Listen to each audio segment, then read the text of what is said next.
capped. Mike Weber, US Army, surveyed the harsh landscape that he and his men had just cleared of enemy fighters. It was an uphill battle against yet another group of radicals who appeared to be following in the footsteps of their ISIS and al-Qaeda predecessors. After the battle, he and his men cleared the area in preparation to return to their base in sub-Saharan. After reporting to his battalion commander, Mike was handed a piece of paper. "Congratulations, Captain," the female corporal said. "You and your men have been given 30 days' leave." "Thank you, Corporal," Mike said, smiling. "God knows they deserve it." Reading the orders from above, he noted that in addition to the 30-day leave, they would spend an additional 15 days at Fort Benning to regroup, which meant getting replacements for those killed or incapacitated. He also learned that one of his superiors, Brigadier General David Masters, would be temporarily leaving the Pentagon and traveling with them back into the country to primarily act as an observer. "That's right," he thought to himself. "The man is simply eager for his second star and probably wants to finally pin the combat infantry badge on his uniform. Damn the politicians in uniform," he thought to himself. He returned to his territory and ordered First Sergeant Roberts to gather his men. A few minutes later, the large man returned to him with a report. "The company is formed, sir," he said. Mike shook his head and walked toward the line as the first sergeant alerted the company. He made a sharp turn as Mike approached. "The company is at full strength, sir," he said. Mike nodded. "In places," Mike ordered. The first sergeant and other company officers turned and took their places as the officers moved forward. No greetings were exchanged since they were still in a combat zone, and a greeting could immediately attract the attention of a sniper looking for a quick target. "At ease," he said after exchanging greetings. The dusty, dirty soldiers relaxed a little as they watched their commander. "Good news, guys," he said. "We have completed our mission for now, and the Army has awarded us 30 days' leave." He paused as the soldiers expressed their gratitude. "After that, we have 15 days at Fort Benning, followed by a return trip." There were groans at this news. "So it's time to pack your things and head out. We leave tomorrow morning at 05:30 right after breakfast. That's all." He put the company on alert and ordered the first sergeant to disband the troops. He returned to his tent and began packing his duffel bag. Sitting down at his field table, he took out his tablet and tried to connect to a secure satellite channel. It was difficult here, as the geography of the area, combined with the minerals in the local rocks, created a sort of natural device to jam many of their satellite communications. Video communication was almost impossible here, but short text messages usually got through. He tried to contact Lynette, his wife of 3 years, but was unable to. So he sent a quick message telling her that he would be home on vacation in a day or two. His plan was to pick up his wife and then go visit his parents in Springfield. His brother, Brian, had just graduated from West Point and was already home on short leave, awaiting entry into officer training before being transferred to Fort Huachuca, Arizona, where he would undergo advanced training as a military intelligence officer. Mike was the bigger and stronger of the two boys, which came in handy now, but Brian had always been smart. It was a little funny, he thought. While Brian looked up to his older brother and wanted to follow in his footsteps, the truth was that Mike admired his little brother for his cunning and problem-solving ability. When they were children, they often played army in the woods behind their parents' house. Brian would pretend to scout the area and gather intelligence on the enemy, which usually consisted of rocks, which were the bad guys in their game. He would sneak up and then return, providing Mike with a map of the area and a suggested course of action. Mike, being the larger and stronger of the two, would then go in and destroy the enemy, with Brian providing the necessary support. He smiled at the memory. "God, I wish Brian were here with us," he said to himself. Then there was his younger sister, Marilyn. "She'll be 15 this month," he thought. Being the youngest in the family and the only girl besides his mother, of course she was allowed much more than any of the boys. This may also have been due to the fact that she was a spitting image of her mother at that age and was just as cunning. She grew up to be a real beauty, and he knew that someday she would become a disappointment for many guys. I hope Dad has a good gun, he thought to himself. Of course, he was thinking about his parents, Chris and Chloe Weber. They had been married since 2002 and were literally a couple for life. He didn't know a couple that still showed as much passion for each other as his parents did. Many times as a child, he would return from school to find them in the pool, hugging each other tightly. He thought it was cute that even in their 50s, they were chasing each other like a couple of teenagers in love in the heat. They even sometimes called each other brother and sister, although they were not related. He knew the story behind it and thought it was cute, but still a little weird. His father, an accomplished photographer who began working for a local newspaper, published many photographs in major news organizations and won awards for some of his work. He was also a best-selling author, writing several books, including one about a man who faced the death penalty after being falsely accused of adultery. He read all of his father's books and was delighted with his talent. His mother became the head nurse in the maternity ward of the local hospital where she had worked since college. He also knew that Amy Jenkins, the woman they all knew as Aunt Amy, would be there with her husband, Dr. Mark Jenkins. Amy was not their blood relative, but was a close friend of their parents, who unofficially adopted her as their sister. His tablet vibrated, indicating a new message. Returning to the present, he read it twice. It was a short reply from the wife, informing her that she would not be able to be home and would instead be with her boss, who was going on a study trip to Europe. Damn, he thought. Of all the weekends, she had to leave this one. This happened more than once, and it honestly started to piss him off. To make matters worse, her boss was none other than the aforementioned Brigadier General Masters, who always found the worst possible moments to keep her away from him. Between trips to various military bases for check-ins, meetings with officials on Capitol Hill, or overseas assignments, she seemed to be away from home more often than she was there. He wishes she would tell him just once that she needed to be with her husband. After all, she's not in the military, and the general could always choose another personal assistant to organize his schedule. He began to wonder if maybe there was more to it than she was saying. He had always trusted her, but looking back, he realized that their time together had been cut very short, and their sex life had all but disappeared since she started working for the general. She was even absent the night before he was sent on this mission, saying that the general had an important meeting with a senator who did not believe that the army should send troops to this part of Africa. She didn't return home until around 4 a.m., just in time for his departure. They kissed briefly as they passed each other in the driveway, and he thought she smelled strange, but couldn't put his finger on what. "Call me," she said as she entered the house, and that was all. No "love you," no "be careful," or anything like that. He wondered if she really cared that he was about to get caught up in yet another operation in the never-ending war on terrorism that had begun in 2001. During this latest business trip, he received a total of 2 letters, 3 emails, and 4 short text messages. Nothing for his birthday, holidays, or anniversary. The first email said that the general was keeping her very busy, and she might not have much time to communicate. "But I still love you and miss you," she wrote. Yes, of course, he thought. He, on the other hand, sent text messages or emails every day when he could, although he no longer expected a response. It was difficult, but he didn't even want to think about the possibility of betrayal. He had seen what it did to other soldiers on the battlefield, and it wasn't pretty. Now she is supposedly on some mission with the general. Something didn't add up here.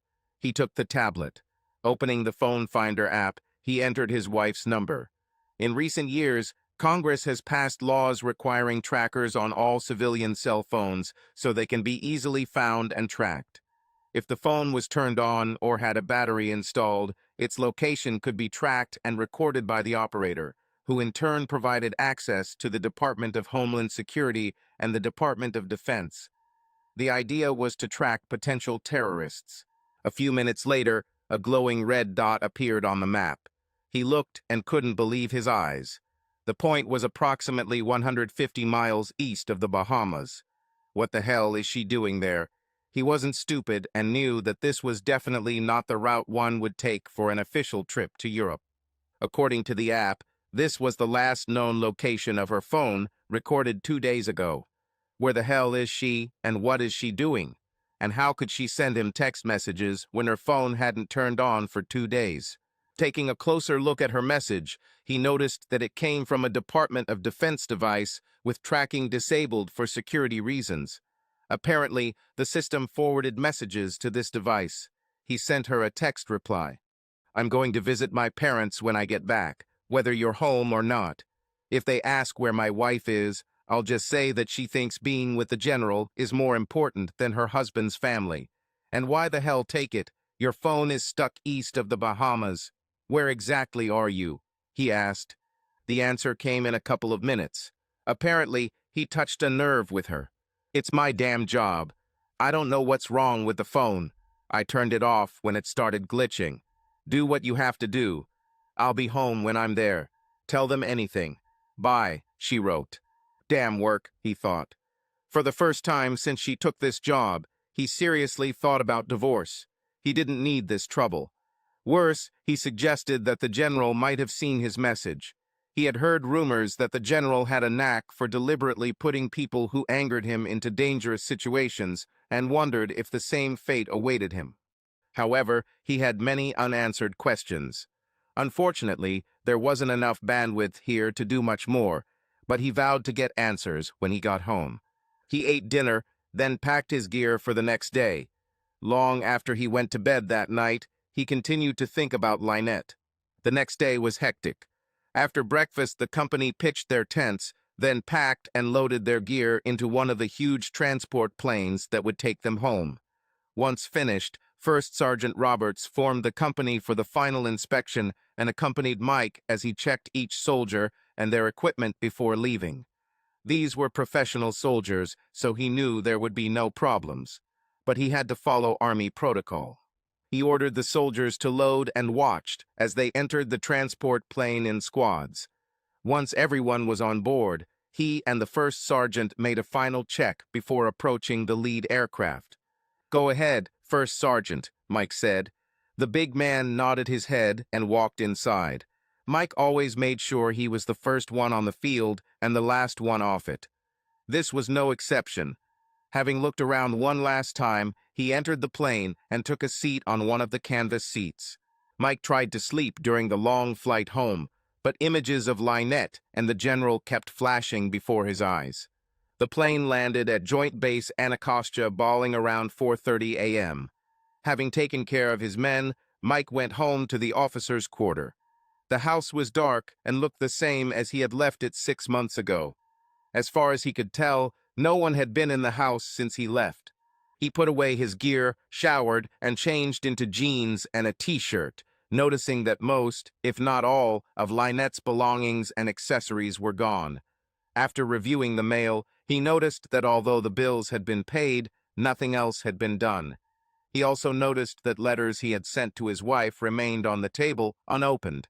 The food in the refrigerator was old and spoiled.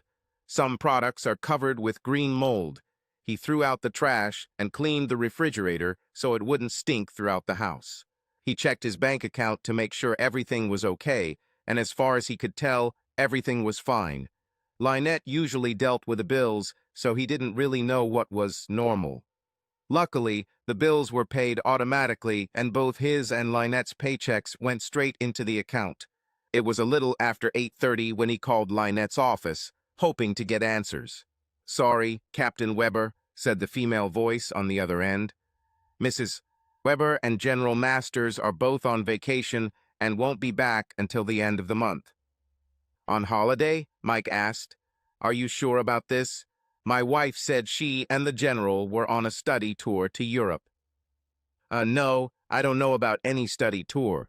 Both took leave around the same time and said they would be out of range, the woman said.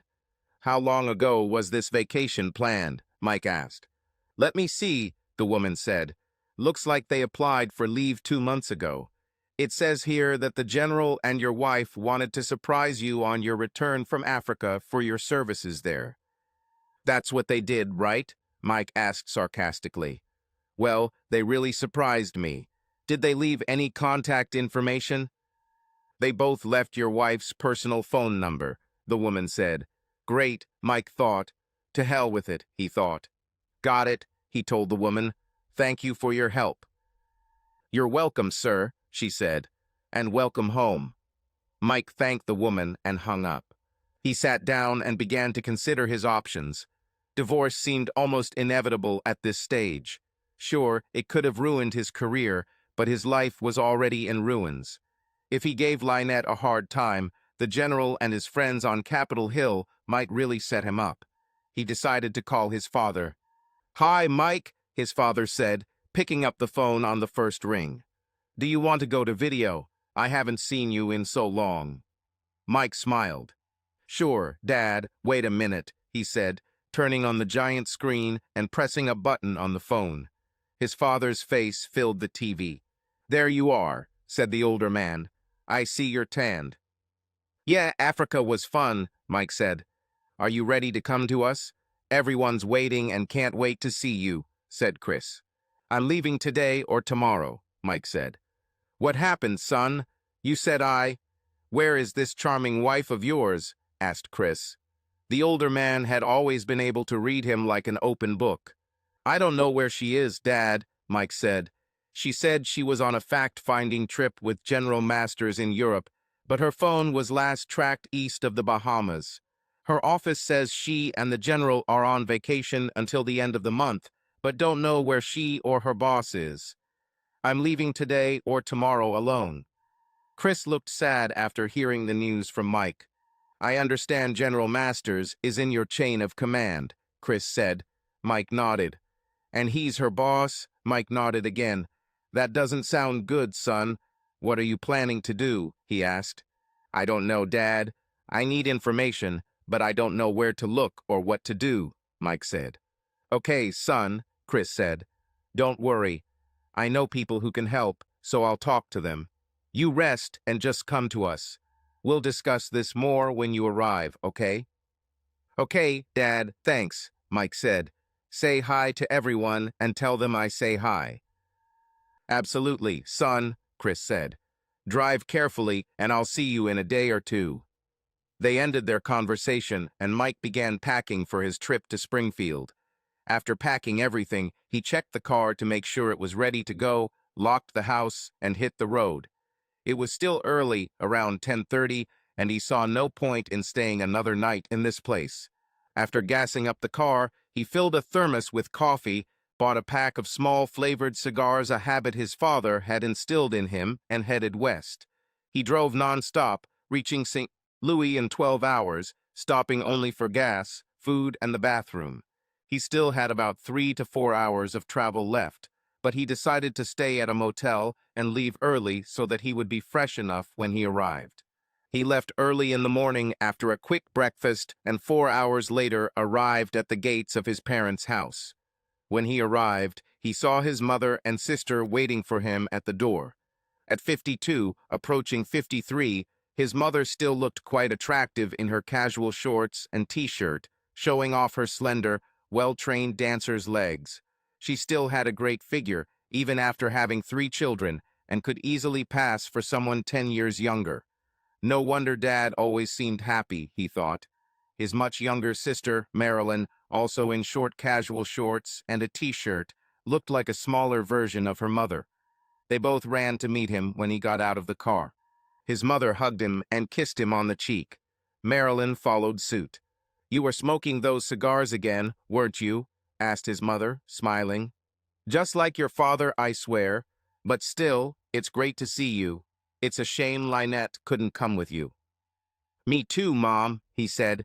Brian walked out of the house and shook his older brother's hand. Mike shook his hand and hugged him tightly.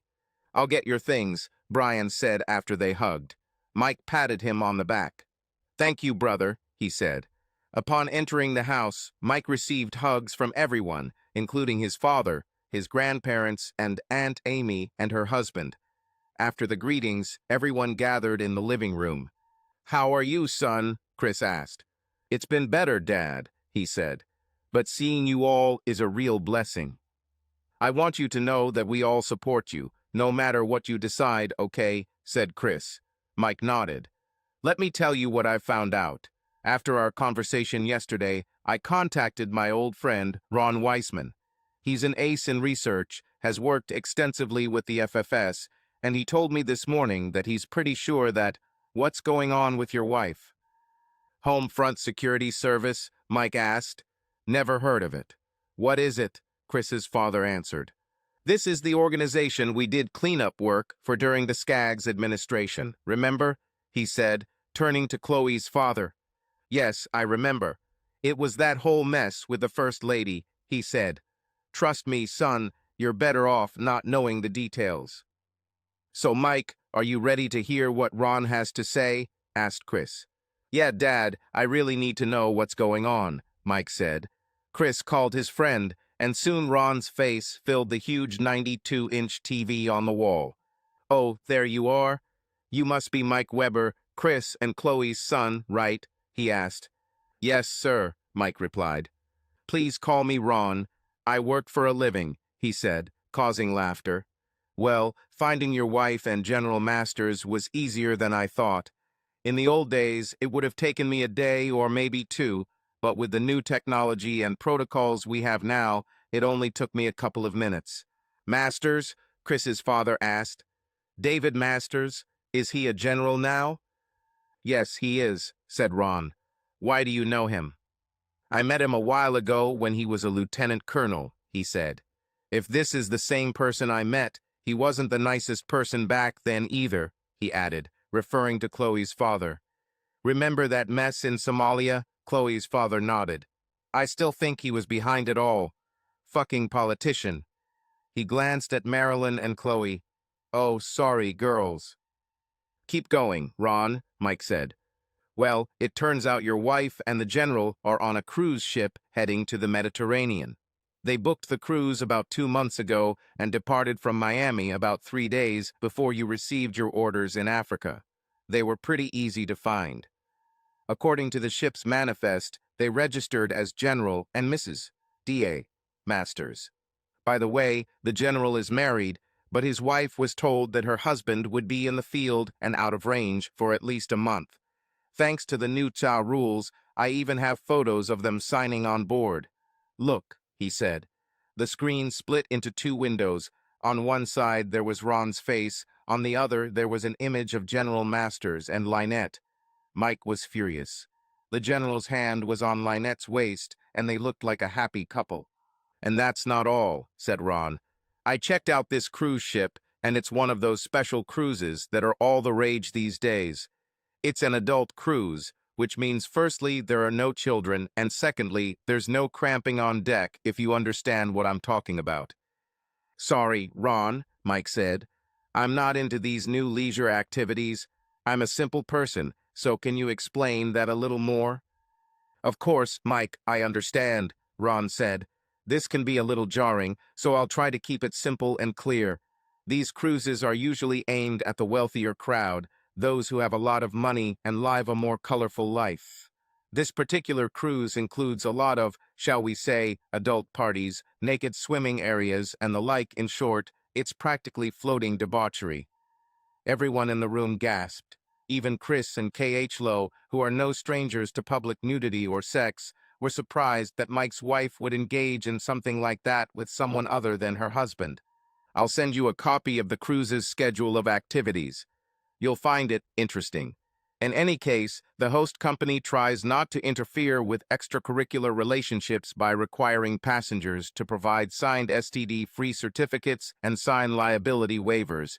But as you can imagine, it doesn't always work, Ron said. So, is there evidence that my wife was intimate with the general? Mike asked. Ron nodded. I'm afraid so, Mike, he said.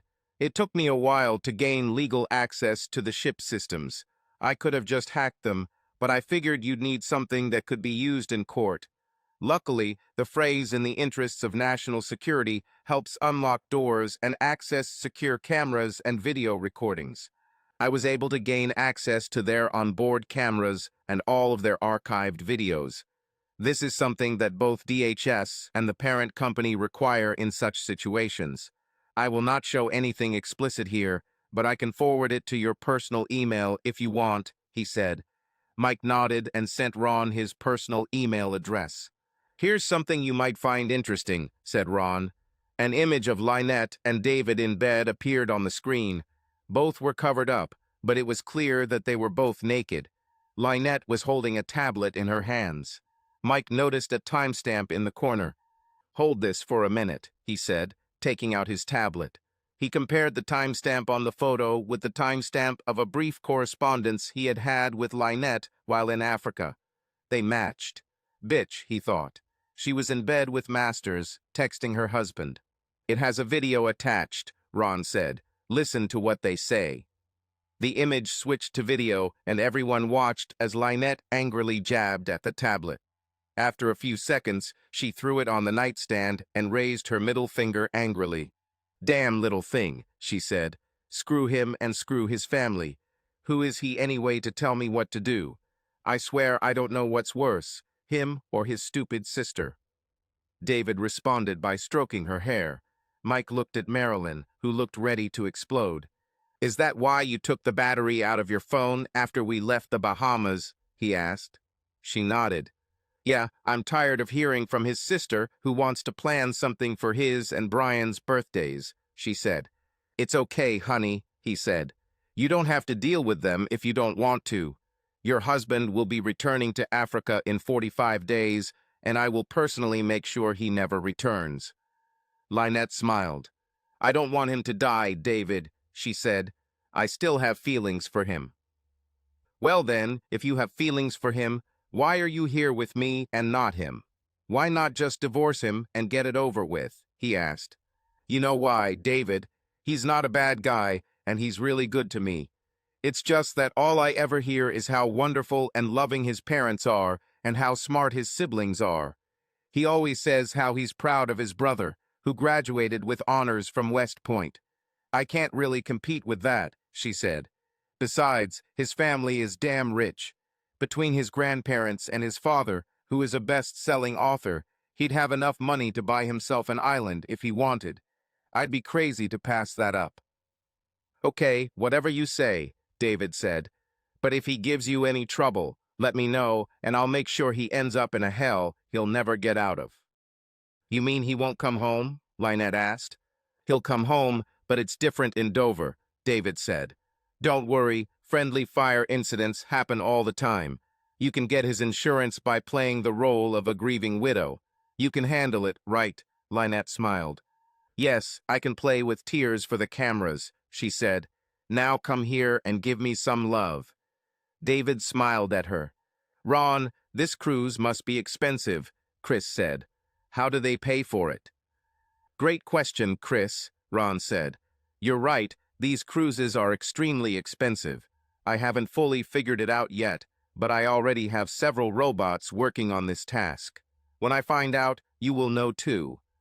Ron turned to Mike. Listen, Mike, this is all going to be a big shock to you, he said. Once we gather as many details as possible, you and I will discuss strategy for the future. I expect you to file for divorce. Absolutely, Mike said. Ron nodded. I think this is a wise move. However, dealing with the general will not be easy, he said. Normally, you could file charges under the Criminal Code of Military Justice and let the military police sort it out. The problem is that General Masters is very well connected. I'm talking about connections at the White House level. If you approach this poorly, you may lose physically, Mike nodded his head. You can't just fix your bayonets and attack. I understand, he said. Chris's father spoke. Look, Ron, we still have connections in the intelligence community and the Secret Service, he said. If there's anything we can do to help, let us know. He has to pay. Ron nodded. Thanks, maybe I'll take you up on your offer, he said. Guys, I better get back to work. Mike, I sent you a bunch of materials to review and will keep you updated as we go. Thanks, Ron, I appreciate it, Mike said. Everyone else joined in as Ron ended the call. After Ron hung up, everyone sat there in shock at what they had just found out. Marilyn was the first to speak. I'm sorry, Mike, she said. tears streaming down her cheeks. "For what?" he asked. "You didn't do anything." "I called her hoping that we could plan something for you and Brian's birthday. I always loved her like a sister and thought she would be happy to do something with us," she said. "I always wondered why she kept refusing. Now I know why. I hate her." Mike hugged his sister. "It's okay, sis," he said. "It's not your fault. Got it?" She nodded her head. "Got it, Mike," she said. His father walked up to Mike and put his hand on his shoulder. "Mike, listen, son," he said. "I know it's going to be hard for you. Just know that your whole family has your back. They dared to touch one of us, then they touched all of us. I know what kind of soldier you are, and I'm damn proud of you. But this guy, Ron, you're right. You can't just go with guns blazing. You have to outwit them. We'll do our best. But if you need to talk, come over and we'll have a couple of beers over the game." "Got it." Mike nodded his head and smiled. "Got it, Dad," he said. "Thank you." "Hey, Dad, what about me?" Brian said, smiling. "I wouldn't mind your homebrew either." The older man smiled. "Well, hell, why not?" he said, laughing. "You graduated with honors from West Point. I think you deserve a couple of beers." He waved his hand as he and Chris' mother walked away. Chloe's parents also consoled Mike on his way out. Soon it was just Chris, Chloe, Amy, and the three kids left. They sat there in shock until Mike's tablet vibrated, indicating incoming messages. He checked and saw 3 rather large emails from Ron. One message contained documents, while the other 2 contained videos. He opened the documents and began to read, his eyes widening as he looked over the ship's schedule of events. He turned to his parents. "Dad, Mom, can we talk?" he asked. Brian realized what was coming next and turned to Marilyn. "Hey, sis," he said, "I challenge you to a game of volleyball in the pool." She looked at him and smiled. "You're going to lose, Mr. West Point." "I'm not little anymore," she said, running upstairs to change. Brian followed her, seeing his brother's grateful look. "Of course, Mike, what is it?" Chloe asked after the other 2 left. Mike handed her the tablet so she could look at the schedule. "Look at this," he said. "What does all of this mean?" Chris looked at the tablet with Chloe and Amy joined them. Their faces turned red and their eyes widened. "Oh my God," Amy said. "We were wild when we were young, but this goes beyond that." Chloe nodded. "I agree," she said. The schedule included all sorts of imaginable and unimaginable entertainment. Mike turned off the tablet in irritation. "I've had enough," he said. Chris pulled out a card from his wallet and handed it to his son. "Here's the number for the toughest lawyer in the state," he said.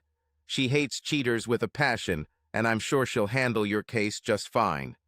Mike took the card and thanked his father. "Look, why don't you get settled in and then join me in the backyard for a smoke break and a glass of wine? We can watch your sister beat Brian in the pool." Mike smiled. "Of course, Dad," he said. "It sounds great." He left to put his things upstairs. He called his lawyer and made an appointment for the next day. After he put everything away, he returned downstairs and joined his father on the veranda, enjoying a cigar while watching Marilyn and Brian chase a ball in the pool. "Your sister has gotten really good at this over the years," Chris said. "She made your mother, and I sweat a few times." Mike laughed as Marilyn kicked the ball over the net, causing it to fall just out of Brian's reach. She started jumping, splashing water. "My game!" she screamed. "I won!" Brian splashed her back, and they both started laughing and chasing each other around the pool like they did when they were kids. Mike smiled, enjoying the scene before him. For a moment, he forgot about his problems with Lynette. After dinner and a short celebration of the children's birthday, Brian was in his room, changing clothes and looking out the window that looked out onto the backyard.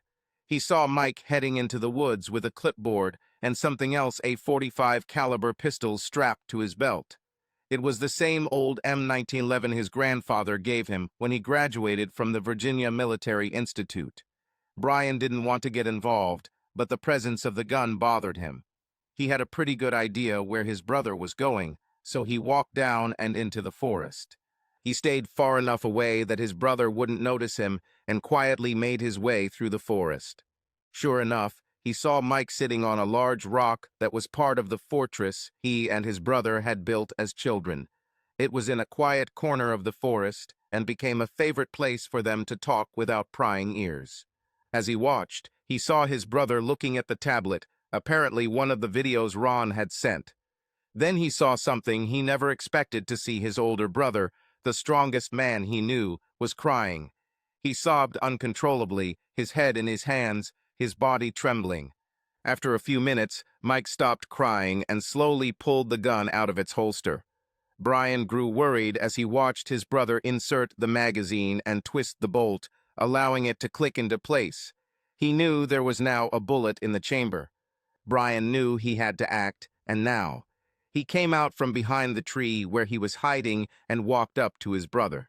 "This is not the way you should handle this weapon, Captain," he said loudly, causing Mike to look up, surprised. He extended his hand, moving closer to Mike. "Give me this before you get hurt," he said.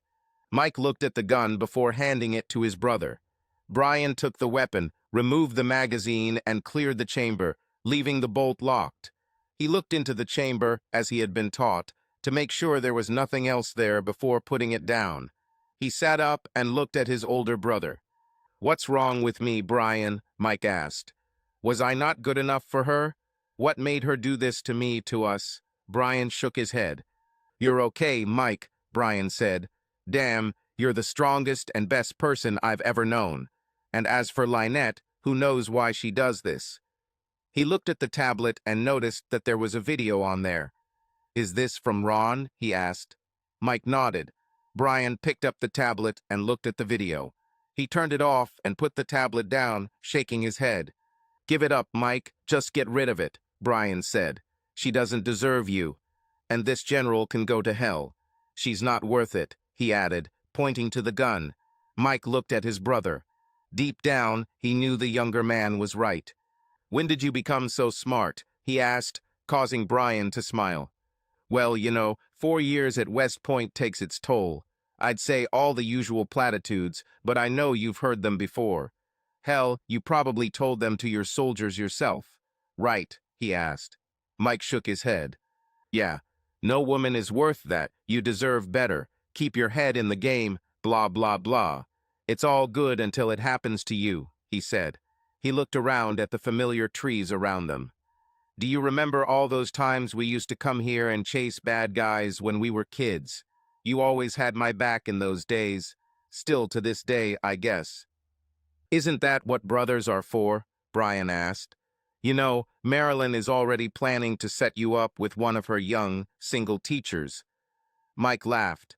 "She looks a lot like Mom, doesn't she?" he asked. "Yeah, that's right. Hey, what do you say we get out of here tomorrow and head into town and see what we find? Maybe we can have a couple of beers," Brian asked. "Are you old enough to drink now?" Mike asked, laughing. "Trying humor, huh?" Brian asked in response. "Well, when you become captain, you can too," Mike said. "Why not? If Lynette can have fun, then so can we." "That's the spirit," Brian said. "Come on, let's go home. It's late." "Promise you won't say anything about this?" Mike asked. "About what?" Brian asked.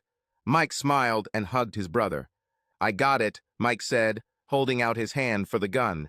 Brian gave him the weapon, but kept the magazine. "I'll keep this if you don't mind," he said. Mike nodded his head, holstering his gun.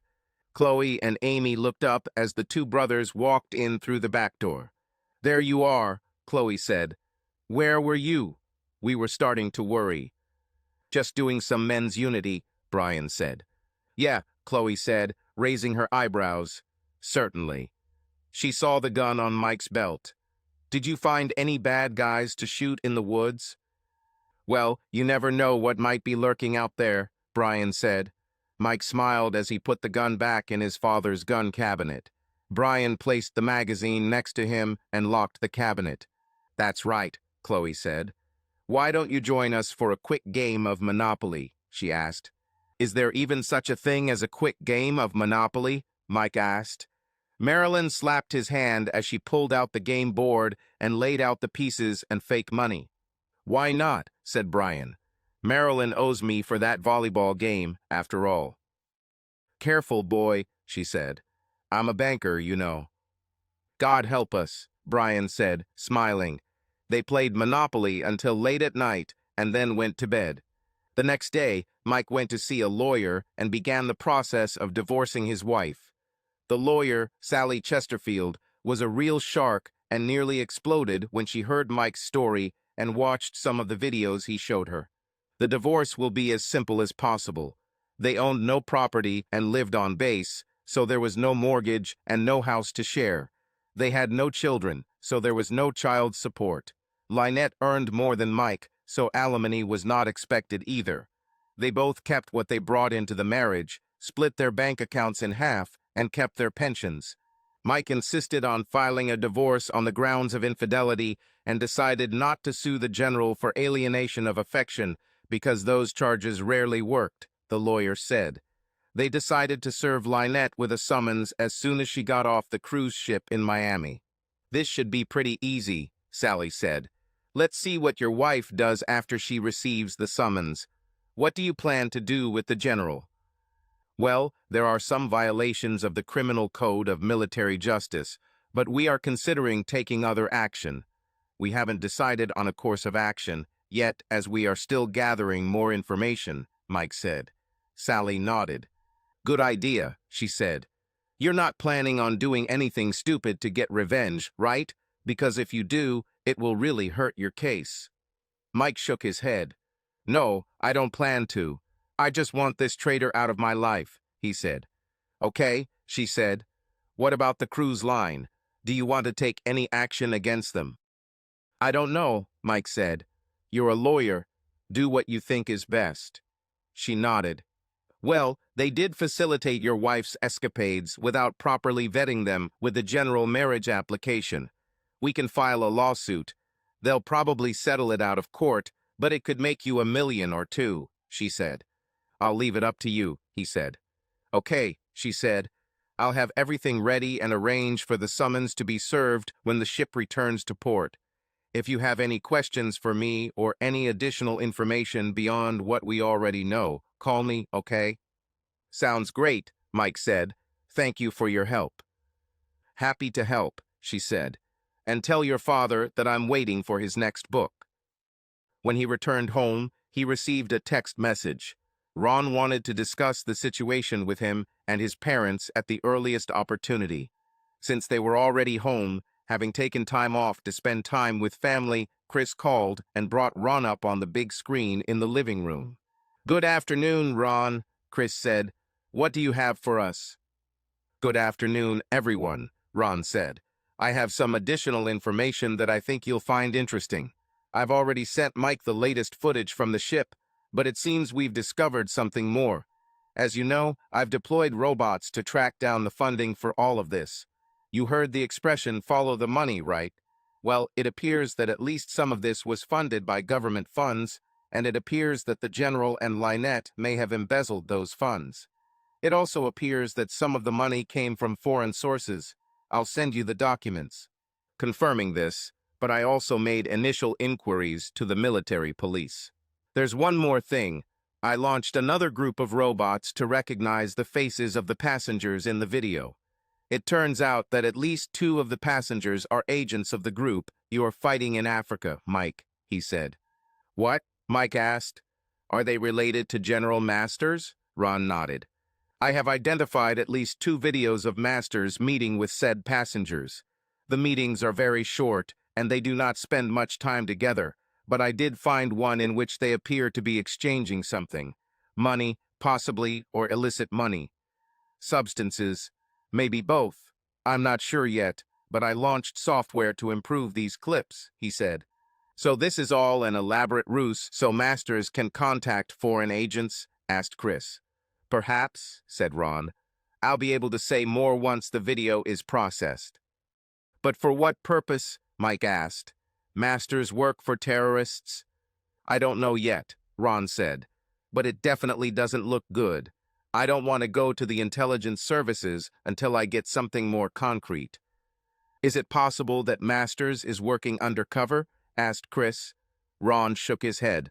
I doubt it, he said. The government would not use a well-known brigadier general and an untrained administrative assistant for something like this. The CIA and other agencies have resources that are much better suited for this type of operation. As I said, this is just speculation at this time, but it looks very suspicious. Is Lynette involved in this? Mike asked. Ron shrugged.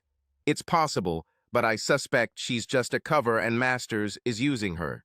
That doesn't mean there isn't a romance between them. Obviously there is, but it might just be the tip of the iceberg, he said. What do you suggest we do? Mike asked. Keep doing what you're doing, he said. I see you filed for divorce. That's good. Don't go near the general. I made sure a video of his activity with Lynette was sent to the general's wife, and she's very unhappy. She's filing for divorce too, so maybe they will both be served when the ship returns. I would advise you to return home a little earlier to prepare to meet her when she returns. Mike nodded. Got it, he said. When does the ship return? According to the schedule I have, June 15th, he said. Mike decided he could stay home for a couple of days to celebrate with his family and then hit the road. This would give him enough time to get his affairs in order before Lynette returned. Anyway, that's all I have for now, Ron said. If I find out anything else, I'll let you know. Thanks, Ron. We all appreciate it, Chris said before ending the call. Chris turned to his son. So, what are your plans? I'll stay a couple more days, then head home, Mike said. I need to make changes to my personnel file so that Lynette does not benefit in the event of my death, and take care of my personal affairs. After I confront Lynette, I will head to Fort Benning. Mike made the most of the next 2 days with his family. He spent the evening with his brother at a local club, drinking and dancing with several women, and treated his sister with dinner and a movie. He spent most of the rest of his time with his parents and Aunt Amy and drank the homemade beer his grandfather offered.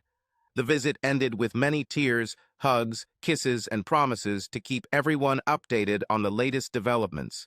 Mike took part in a final briefing with Ron, who confirmed that the general was secretly in contact with agents of the terrorists he fought with in Africa.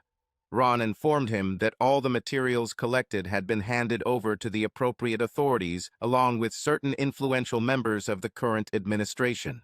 It may take a while, but General Masters will be dealt with, Mike, he said. Let me know when you get back to base, and I'll arrange for you to see 2 lovers being serviced if you want. Thanks, Ron. I'll take you up on your offer, Mike replied. After 2 days on the road, Mike found himself at his government home in Officer City and began to separate from Lynette. Ron kept sending videos. He went to his battalion's administrative office and changed the next of kin and beneficiary of his insurance, removing Lynette and specifying that after all expenses were covered, the remainder should go to a college fund for Maryland. He then began packing his personal belongings to be shipped to Springfield, where his parents would store them until he needed them. He decided to leave electronics for now. The day came when Lynette's ship returned to port. Ron contacted him and gave him a web address where he could watch his wife and the general receive divorce notices. He logged in and saw passengers disembarking from the huge ship. He noticed Lynette walking slowly down the ramp with David helping her as she clearly had difficulty walking. When they reached the pier, 2 men in suits approached them. One of them asked his wife to confirm that she was Lynette Weber. After she answered in the affirmative, he handed her a manila envelope and simply said, "You have been served with the documents." Another man, dressed in the same way, approached David and repeated the procedure. After he confirmed that he was David Masters, he was also given an envelope. They looked inside and realized that they had received divorce papers charging them with adultery.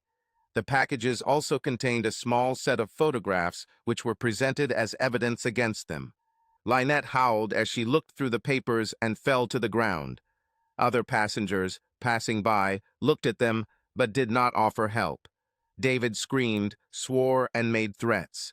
"I myself will kill this worm, your husband," he shouted. "He is dead. Do you hear? Dead." After gathering himself, he helped Lynette up, and they left. As soon as they were out of sight, Ron called Mike. "Did you see this?" he asked. "Yes, I saw it," Mike answered. "I filmed it, especially when Masters threatened to kill you," Ron said. "I will include this in my report to the CID." "Great, thanks," Mike replied. "They came in on a private charter plane, so they'll probably return the same way," Ron added. "I expect them to be in your area in about 2.5 hours, give or take." "Thanks," Mike said. "This time is enough for me." After the call ended, Mike made sure his gun was loaded and placed it in a holster on his belt, then packed all his belongings for the trip to Fort Benning. He then set about destroying any trace of his marriage to Lynette, cutting up the huge wedding portrait on the wall and breaking the set of his and hers glasses they had received for their wedding. He took her wedding dress out of the closet along with her wedding photo album. He turned on the fireplace, not caring that the room would be warmer than usual at this time of year. Looking at his watch, he expected her arrival any minute. Indeed, she came in as he was throwing her dress, veil, and wedding album into the fire. He looked at her with hatred in his eyes. "You've finally returned home," he growled. She looked like she had lost at least 15 pounds. Her face was sunken, her eyes were red, her face was blotchy. "God, you look terrible." She howled as she saw her dress burning. She saw a cut portrait on the wall and broken glasses, all that remained of her precious set.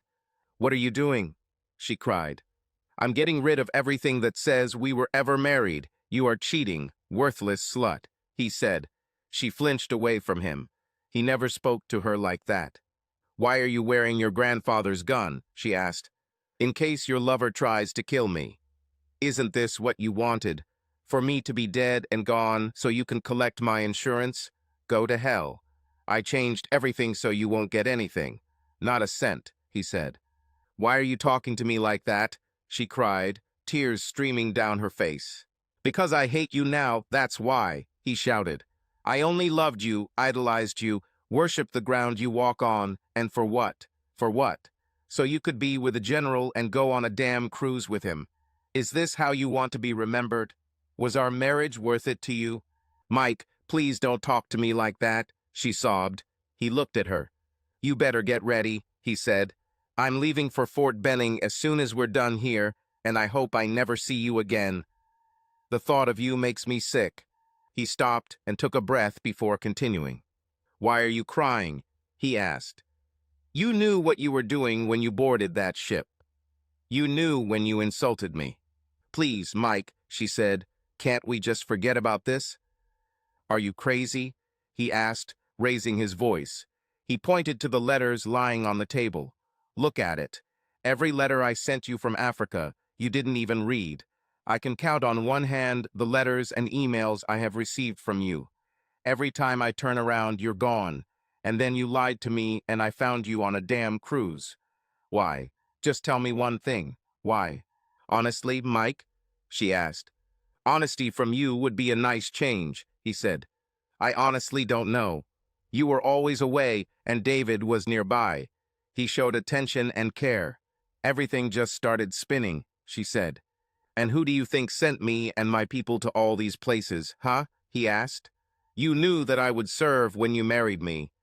Damn it, you work with him at the Pentagon. What were you thinking? That I deliberately forced our enemies to declare war on us in order to leave for months? What's going on in your head? Sometimes I don't even know, Mike." "I'm really sorry, I really am," she said. "Yes, you really are pathetic," he said. "How long has all this been going on?" he asked.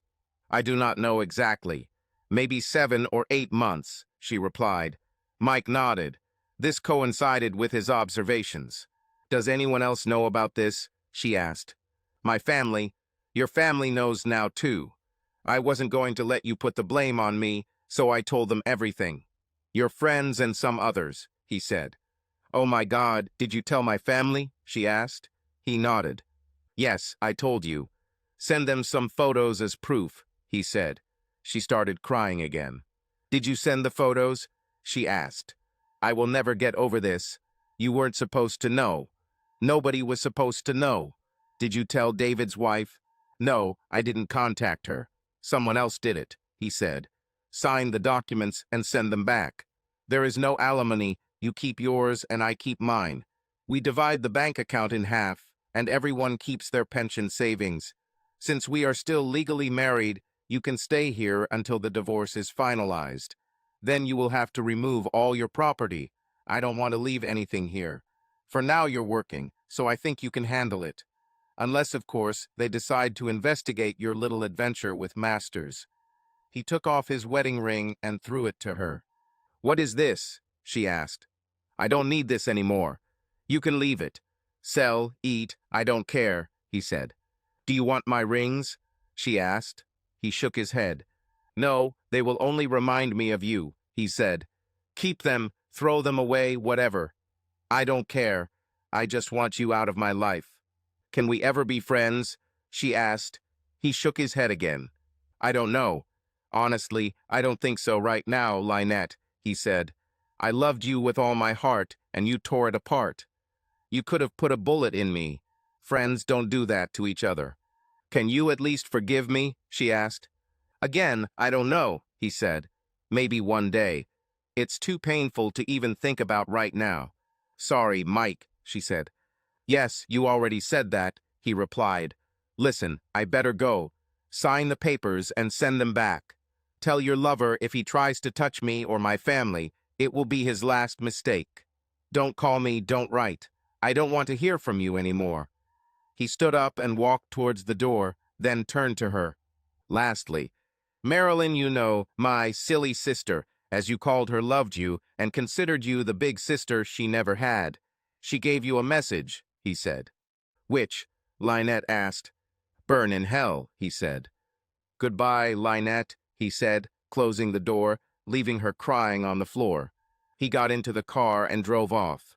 Stopped at a motel that night and called his parents and Ron, who updated him on the situation. How are things with your wife? Asked Ron. As expected, Mike said. She doesn't look well. Sorry to hear that, said Ron. I'm putting the finishing touches on this, but my CIA contact told me that the man Masters met on the ship is a known terrorist operative with dubious ties to the Middle East.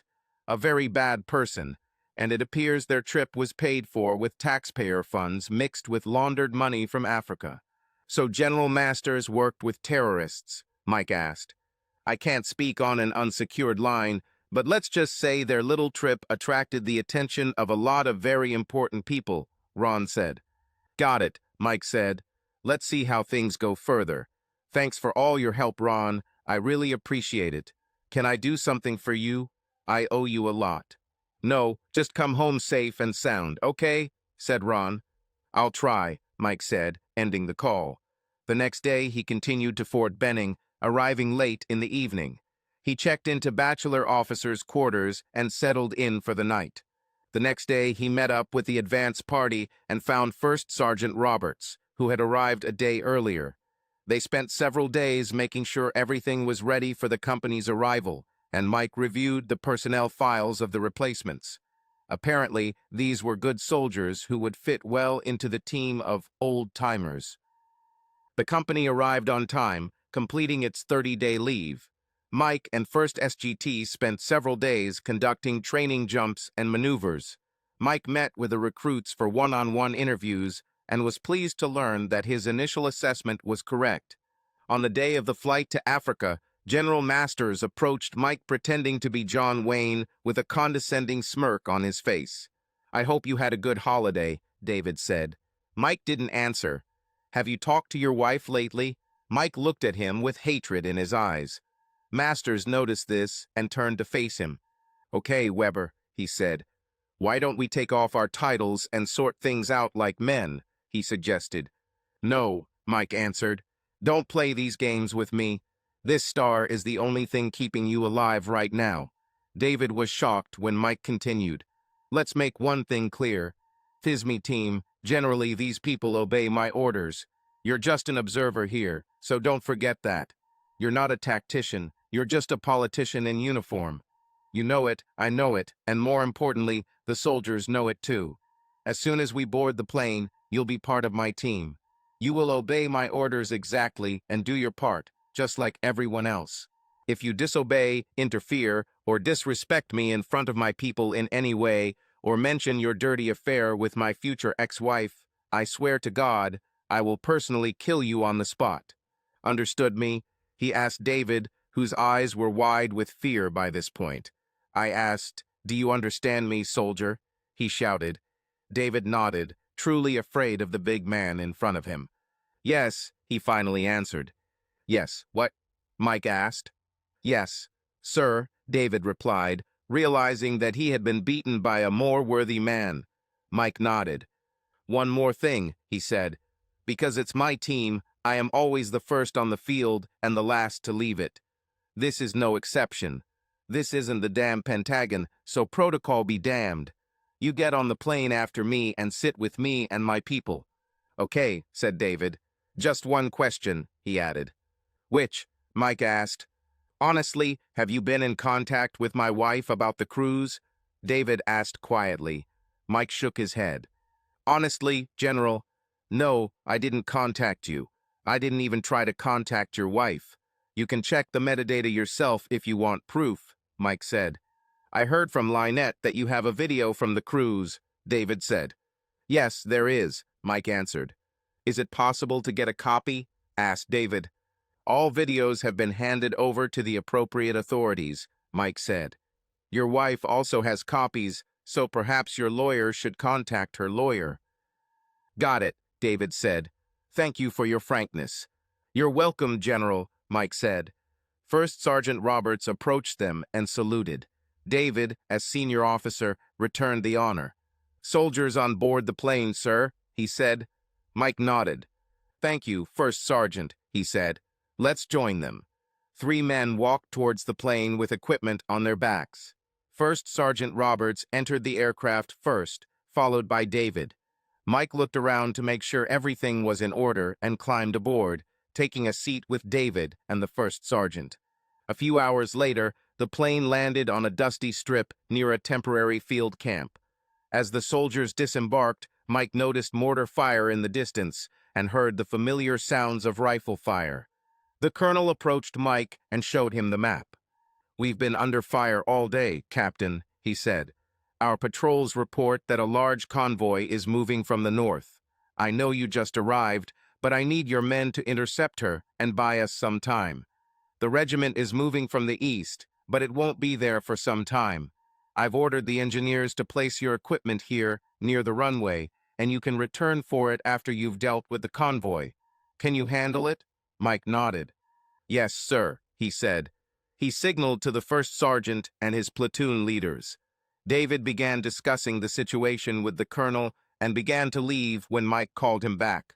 "General, we need you to come with us to better assess the situation," he said. The colonel noticed the reaction on David's face. Obviously, he didn't want to get close to real combat, and the colonel could see the fear on his face. David hesitated for a few seconds before the colonel spoke. "Captain Weber is right, General," he said, "and he'll need all the help he can get." David nodded, realizing that he would not be able to sneak out of this situation as he had done before. He returned to Mike, and the others gathered around him. Mike looked at him with a look that could melt lead. After consulting with the other officers, Mike signaled for the company to form up. He looked at David. "Ready for a walk in the park?" he asked. David's face was white with fear, but he nodded. "Okay," Mike said. Taking his place at the front of the loose formation with David, the first sergeant, and the radio operator, he looked back at his men. They knew what awaited them, and they were ready. He smiled proudly. "Follow me," he said, turning around. "Hooray," he heard from the assembled soldiers. They moved quickly, following the road indicated on the map. David was a little out of shape, unlike the hardened Special Forces soldiers behind him. However, he refused to let them gain the upper hand and kept pace with Mike, breathing heavily. Their target was only 2 kilometers north of the camp, so it wasn't far to go. Mike knew that the soldiers in the camp were fighting a largely defensive battle, so he decided to take a chance by splitting the company to attack using the classic hammer and anvil maneuver. He hoped that this would surprise the enemy and stop his advance. He also knew that the regiment approaching from the east would not be able to engage in battle for several hours. He gave orders and the company split up, one group going to the east side of the road, the other to the west. They approached the column, and when Mike received confirmation that the second formation was in place, he gave the order to attack. His soldiers rushed down the slope, firing as they went. The enemies, stunned, did not know what to do. Some fired back, but others did exactly what he expected. They turned and ran east, straight into the arms of the waiting formation that unleashed hell on them. Mike stopped the advance and ordered his men to take cover behind a stone wall overlooking the road. They took up their positions and opened fire on the enemy below. Some of the enemy soldiers attempted to flank them, but Mike's soldiers adapted and stopped them. Things soon calmed down as most of the enemies ran back down the road from whence they came. The colonel, pleased with what he had heard, ordered Mike to hold this section of the road until the regiment was in position. They remained in place and held their position, despite the fact that the enemy tried several times to break through with small trucks armed with machine guns and Iranian grenade launchers. During a brief lull in the fighting, Mike looked back and saw David shivering next to a fallen tree trunk. He approached the general and noticed that he had not even inserted a magazine into his rifle. Mike pulled out a gun and knelt next to David, despising him for his public display of cowardice. "Get your ass on the line now, General, or I swear I'll blow your brains out right here," he hissed. David looked at Mike, his eyes filled with fear. "Damn coward," Mike spat. The radio operator approached Mike. "Sir, you have a secure call from the States," he said. What else now, Mike thought. He put on the headphones that the corporal had given him. Through the eyepiece, he saw a familiar man sitting at a large wooden table in the Oval Office. "Captain Weber," said the President of the United States. "Yes, sir," Mike replied. "This is President Hastings. Is General Masters near you?" he asked. "Yes, sir," Mike replied. The President nodded. "Okay," said the President. "I know you're busy right now, but this is a direct order from your Commander-in-Chief. You understand?" "Understood, sir," Mike said. "Very good," said the President. "I want you to arrest General Masters immediately. I'm sending you an arrest warrant. It should appear on your field printer any second. Questions?" "No, sir," Mike said. "We're under fire right now, but I'll take care of it personally." The President nodded. "Thank you, Captain Weber," said the President. "Have a good hunt." The call ended and a sheet of paper began to come out of the printer. Mike took it and read it.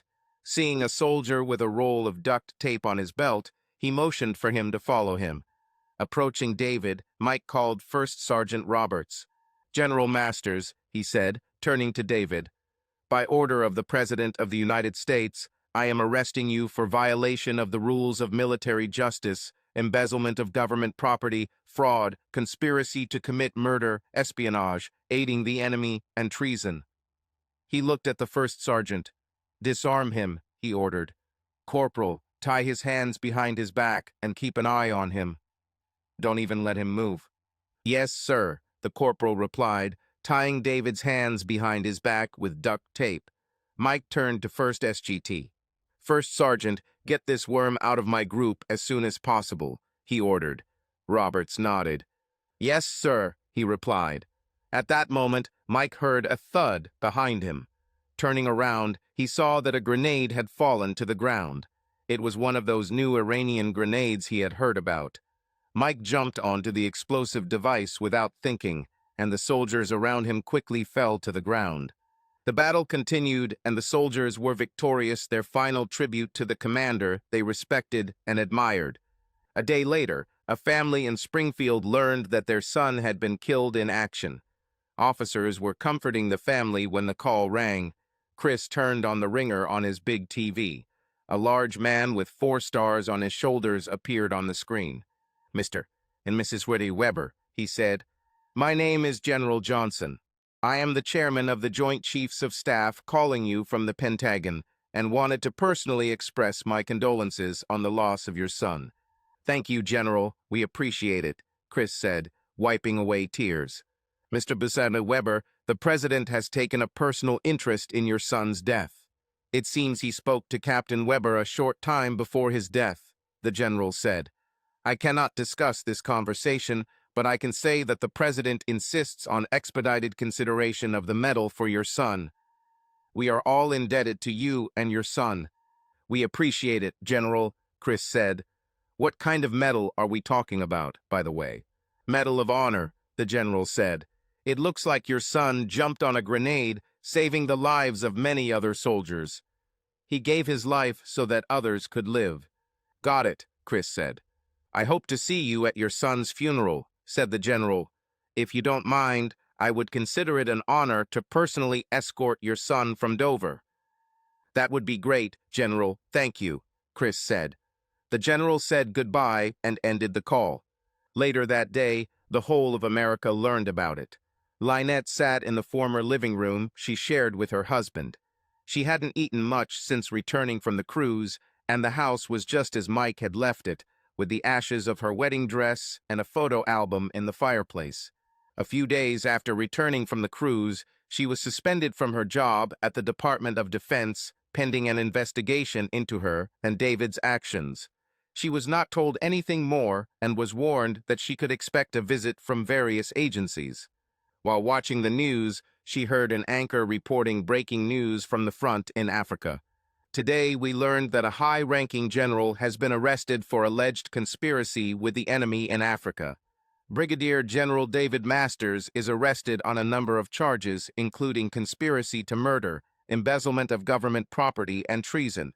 It is unknown whether the charges are related to a cruise he reportedly went on with an administrative assistant in June. Lynette gasped as David's photo appeared on the screen. The presenter continued his report. His companion on this trip, a woman who worked with Masters, is also considered a person of interest in this case, he said. Lynette's eyes widened. She knew nothing of the murder plot and was not aware of any activities other than her infidelity to her husband. In related news, a soldier named Captain Michael Weber died in action in Africa after reportedly jumping on a grenade to save the lives of his comrades, the anchor said. An image of Chris's father appeared on the screen, speaking to a reporter. This is so much like our Mike, he said, tears streaming down his face. He was an excellent soldier and a wonderful person. We will miss him. The broadcast returned to the presenter. AWT.